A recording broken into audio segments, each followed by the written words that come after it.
સબનસ કિચનમાં સબનું હાર્દિક સ્વાગત છે। તો આજે આપણે બનાવવાના છે પાલક પનીર ગોટાળા સબ્જી। તો એના માટે જુઓ મેં અહીંયા 2 ચમચા તેલ મૂકી દીધું છે અને ગેસ કરી દીધો છે ઓન। અને આપણે પછી એમાં 1 ચમચી જેટલું માખણ નાખશું।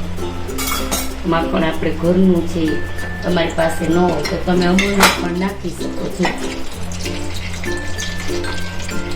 હવે આપણું તેલ ઓલમોસ્ટ આવી ગયું છે।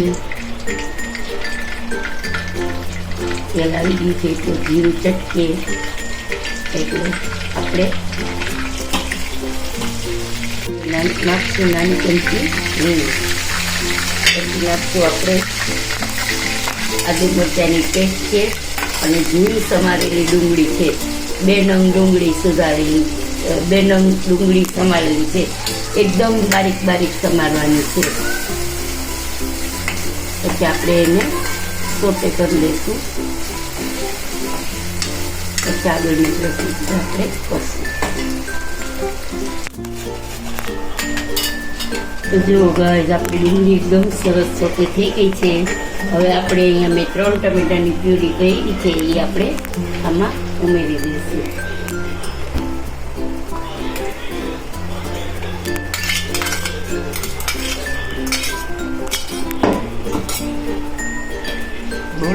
પછી આપણે ચલાવી લઈશું। જુઓ આપણે ગ્રેવી સરસ થઈ ગઈ છે, તેલ છૂટું પડી ગયું છે। તો હવે આપણે આમાં નાખી દઈશું પાલક। તો મેં 1 કોળિયું પાલકનું લીધું હતું, તો હવે આપણે એને ચલાવી લઈશું।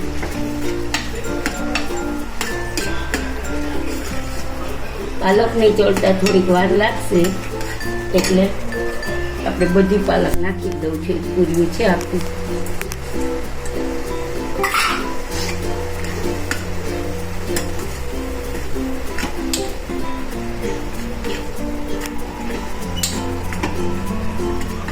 હવે આપણે આમાં મસાલો કરી લઈશું બધું।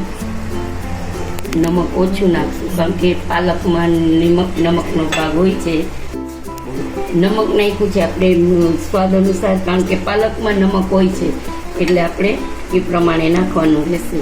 મરચું પાવડર નાખશું, ધાણા જીરું નાખશું, હળદર નાખશું અને થોડો ગરમ મસાલો નાખશું।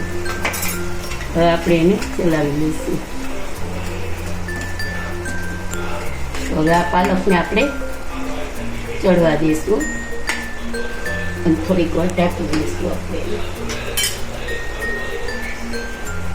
તો ચલો ગાઈસ, થોડુંક આપણે એટલું પાણી નાખશું અને ગરમ કરેલું છે નવશેકું, એટલે આપણી પાલક છે ને એકદમ સરસ રીતે ચડી જાય। તો જોઈ શકો છો હજી પાલક એકદમ સરસ નથી ચડી, તો આપણે એને ઢાંકી દઈશું વરાળે। જો ગાઈસ, આપણું આ છે એકદમ શાક તૈયાર છે। તો હવે આપણે એમાં પનીર નાખી દઈશું, બધું પનીર નાખી દઈશું। મેં આમાં 100 ગ્રામ જેટલું પનીર નાખ્યું છે।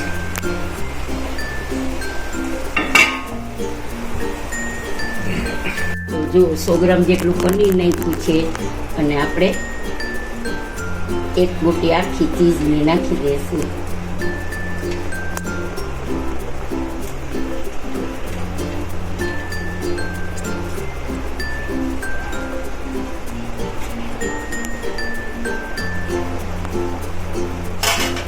આપણે એને ચલાવી લઈશું।